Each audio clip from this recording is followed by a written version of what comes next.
Welcome to this week's video. If you're new to my channel, my name is Christina, and in today's video, I'm going to show you 4 easy DIY projects. Fun, simple, and anyone can do. I'm going to talk you through the materials and techniques, so let's head over to project 1.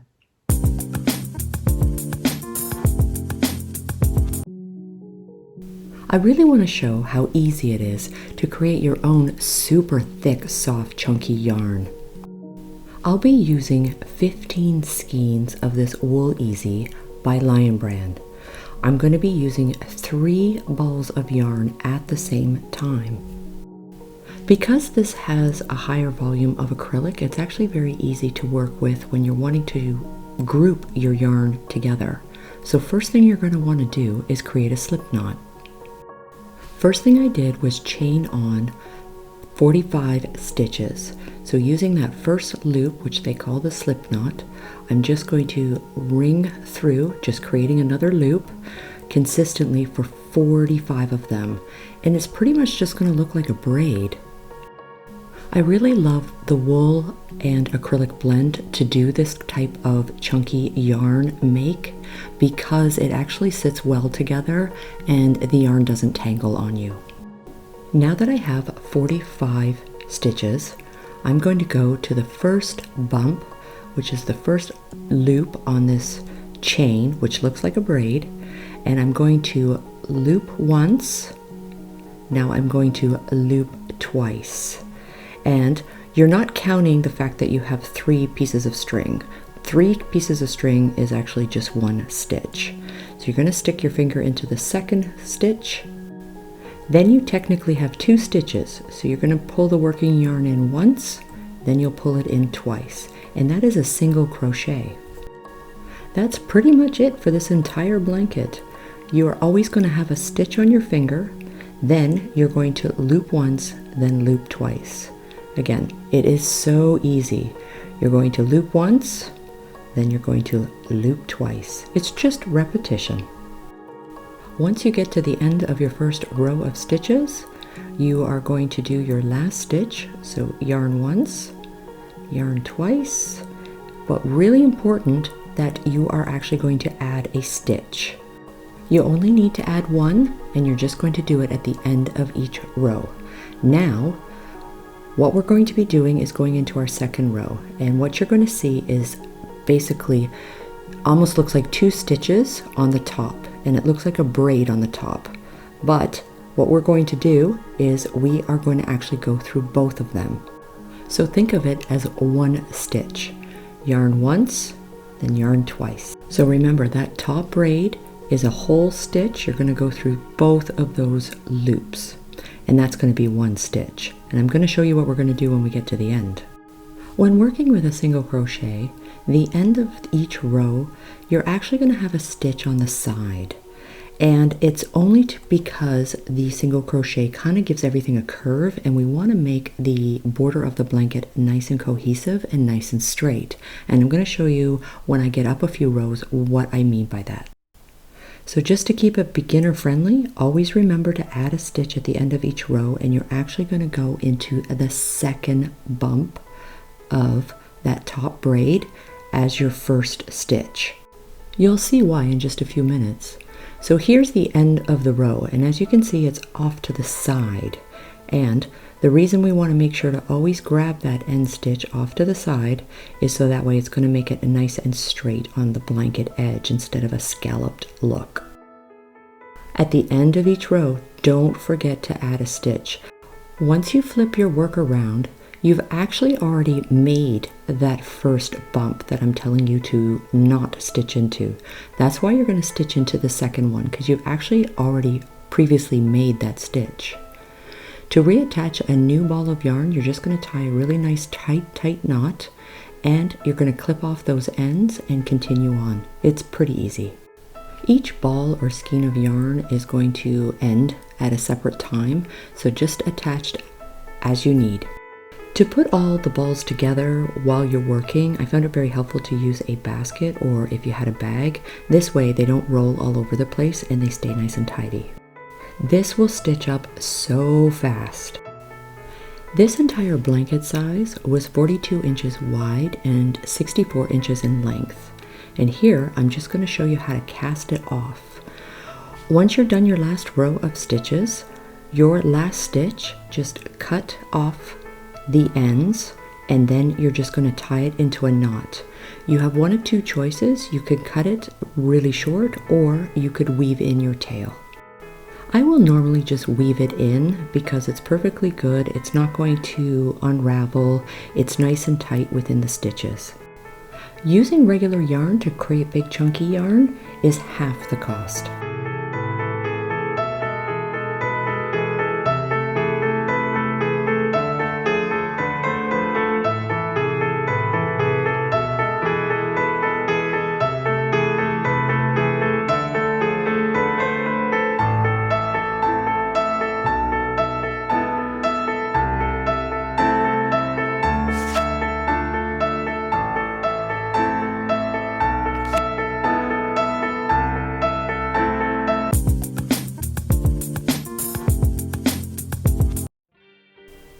I wanted to try something different using shadow boxes for a really nice, simple home decor idea.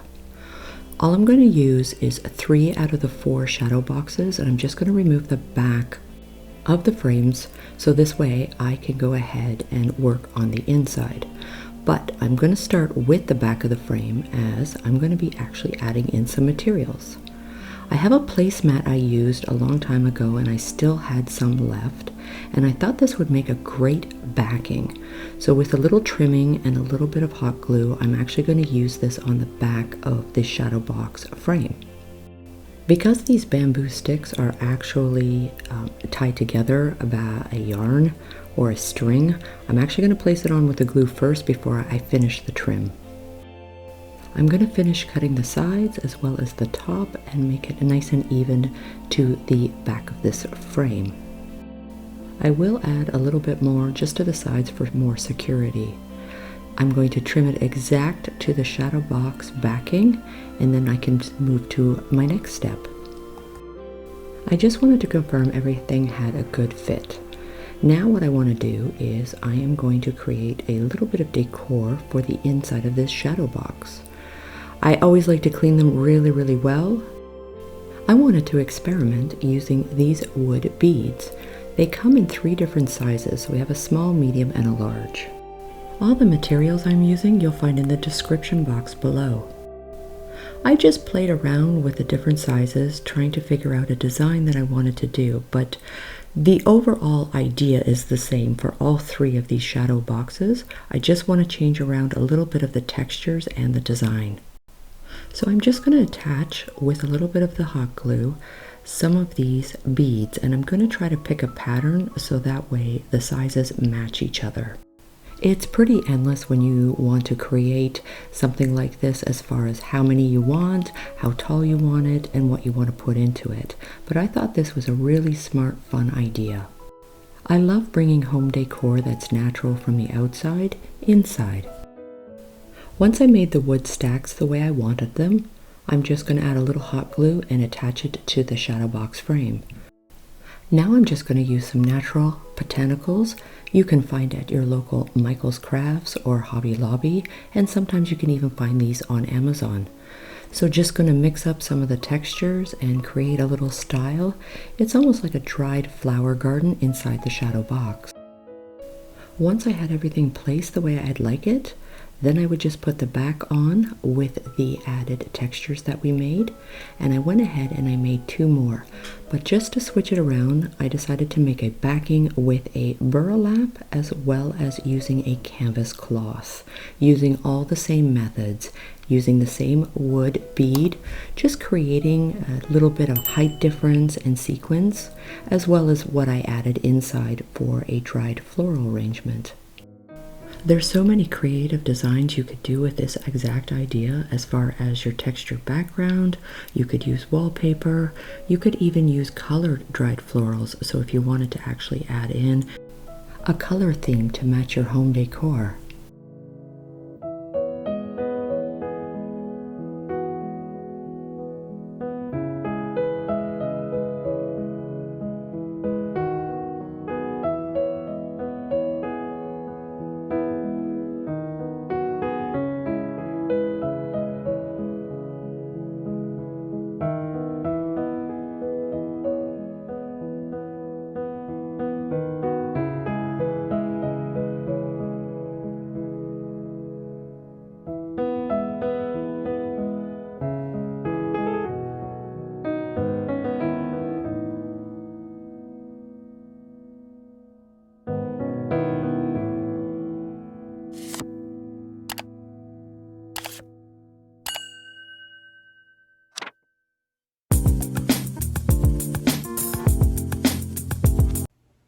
someone's going to win a chunky chenille blanket.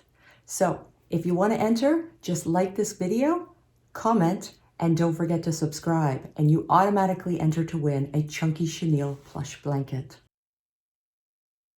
Using Yarnspiration's Big Blanket, I want to show you quick and easy, in less than an hour, you can whip up your own super chunky blanket. First thing we're going to do is just make a slip knot. The key with finger crocheting and this type of pattern with this type of yarn is to make sure you have nice, loose, relaxed stitches. So you're going to pull that working yarn through your slip knot, and we are going to cast on 26 stitches. It's going to look like a long braid. Using the top bump, those are going to be your stitches. What we're going to do here is, using that top bump, we are going to create a stitch while we have a stitch on our finger. Once you have 2 stitches on your finger, you are going to pull the working yarn through both those stitches. Remember to keep your stitches nice and loose. You're going to need at least 4 inches. If your stitches are too small, the blanket will be too tight. So we want it nice and loose. So for finger crochet, you'll always have a stitch on your finger. You're going to use that top bump, pull the working yarn for 2 stitches, then wrap the working yarn through both, back to 1 stitch. It's just repetition. This is the main frame of the entire blanket. There's no other coordinates to this pattern other than yarn once, then you're going to yarn twice. You'll be able to stitch up this entire blanket in less than an hour. It's so thick, so soft, and it's machine washable and dry. Now just remember to use that top bump. You're going to pull the working yarn through. Now you have a stitch. Now you have 2. Now you're back to 1. When you're working to the bottom at the end of the row, you're actually going to go into that slip stitch. That is an actual stitch as well. And when you're done your first cast on of stitches, your single crochets, remember to add a stitch before you turn your work over. Because finger crochet or any type of crochet works in almost a circular, that's why you need the extra stitch. Now we're going to go into the top braid. So you're going to see that there's 2 bumps. That's the actual new stitch now that you've created your first row of stitches. So it looks like you're going to go into the first 2 bumps there, but you're not. You already created that stitch when you turned your work around, so you're going to be going into the second stitch. This way you can have a nice cohesive border all the way around your blanket. So you're going to put your fingers through both of those loops at the top, because that is considered 1 stitch. This is the whole repetition of this entire blanket. Now, because crochet creates a bit of a half circle at the end, you're going to see that there's 2 bumps on the side. You are going to be stitching that as a stitch. This way your blanket won't be scalloped on the sides. As you move up in your rows of stitches, everything will be nice and straight. Again, don't forget to add a stitch at the end of each row. If you're a beginner, it's really easy to forget, so not to worry, just remember to add that stitch. To go and add in a new skein or ball of yarn, you're just going to tie a nice firm knot, pulling all 4 ways. Then you're going to cut off those little tails nice and close. I absolutely love chenille yarn.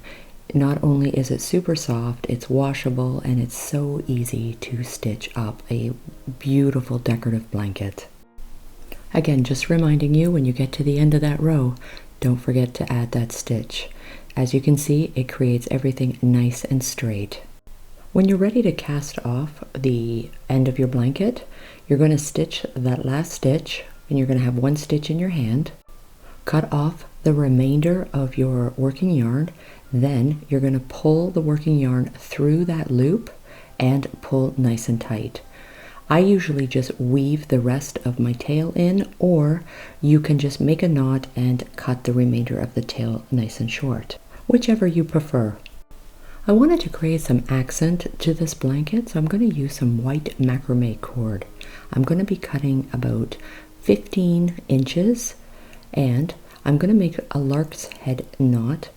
Just fold your cord in half, then place the loop on the top, pull the bottom through, and pull it really tight. Then I'll go ahead and actually unravel the cord up until the knot, and then I'm going to tie a second knot in between. That will make everything nice and secure. This will still be washable. I use 50 cord strands at the end of each side of the blanket to create the fringe.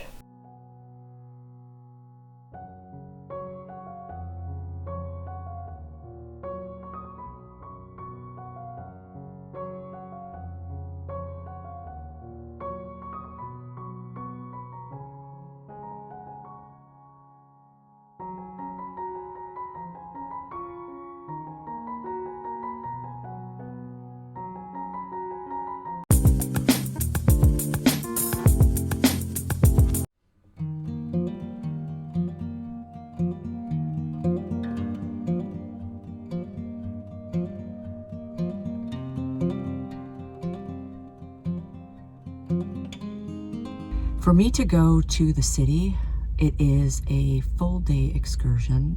As you can see, it's a huge ship.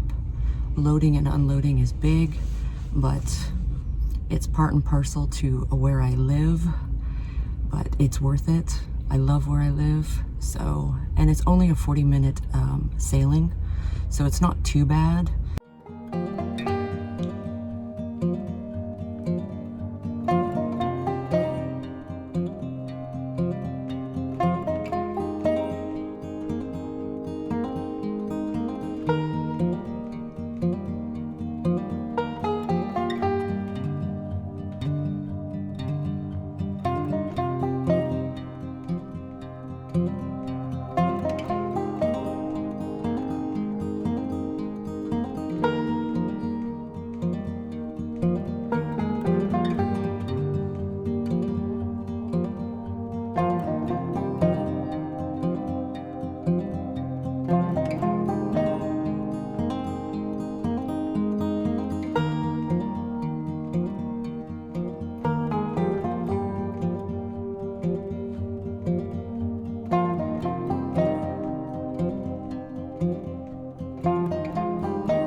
I love solid wood furniture, and I really felt that even knowing this was pretty ratty, I felt it could be saved, if not dressed up to something a little bit more modern. I'm first going to use a 60 grit, then I'm going to use a 120 grit sandpaper to get all of this black latex paint off. I would really like to paint this a nice, bright, light, airy color, so removing the black paint will be a lot easier, at least to the best that I can.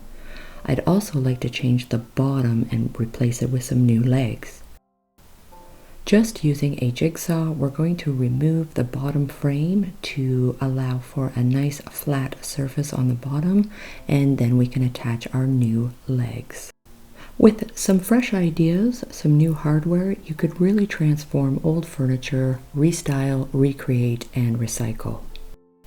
I have 4 of these 8-inch hairpin legs, so we're going to go and attach those, and then I'm going to take it inside and give it a very good cleaning with TSP. I wanted to create some shapes and designs and also play around with some different hardware, but I thought maybe because it's so boxy, to create some circular angles would actually change the shape and the look. I have some room makeovers going, and I have some sample paints that I'm going to be using, one in a white as well as one in a patina, which is almost a terracotta color, a couple of brushes, and an artist brush for this project. I like having a really nice smooth surface, and the raw wood is so easy to paint over. This way you don't have to use a lot of paint. If you want a nice smooth finish with using a paintbrush, just add a little bit of water as you go, and that will release the brush lines. The softer your tactile touch with your brush, the smoother it will be. I'm just going to paint the exterior as well as the two sides of the inside. You'll see in a moment. This way I can add that contrast color of the patina terracotta color I have. And both of my sample colors are from Benjamin Moore. It's in the ultra matte flat finish. I will leave the color codes in the description box below. Ultra matte finish is very similar to chalk paint. It's a very flat finish with no sheen to it. I cut some cardboard to create some circular shapes, at least half shapes, and I just kind of went on a whim and just tried to figure out a design I thought would be quite complementary to this particular end table, as well as adding that pop of color. The ideas are endless with this type of design between shape, style, and color. So definitely pick something that you would enjoy that would work well for your home decor and color palette. Now I'm adding in the patina terracotta color, and again I'm just adding into the shapes that I had created with the cardboard. This way my half circles were going to have a little more symmetry. I'm also going to paint the back wall of the inside of this end table, also with the terracotta, but I will put in a half circle on the terracotta in the white, so I'm just going to flip the reverse. Just making a very light pencil line. I will use that as my guide to where and how far I want the paint to go up. I used 2 full coats of each color contrast that I used. You could use a polyurethane or a clear varnish to seal your projects. On the top, I'm going to use a white wax just to highlight the natural wood. You can use a waxing brush or you could use a lint-free cloth. It's pretty easy. You're just going to wipe on the wax and wipe it off until you're happy with the color highlights.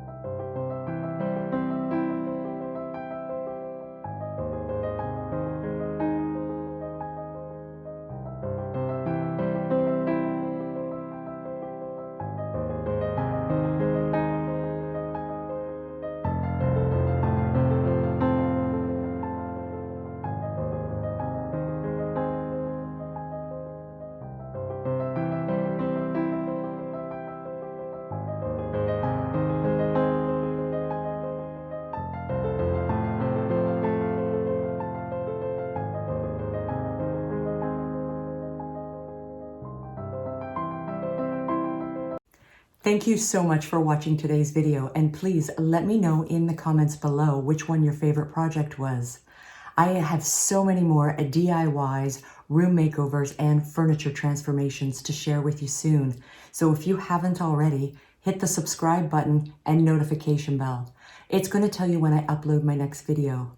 And until then, take care, and I'm really looking forward to seeing you soon.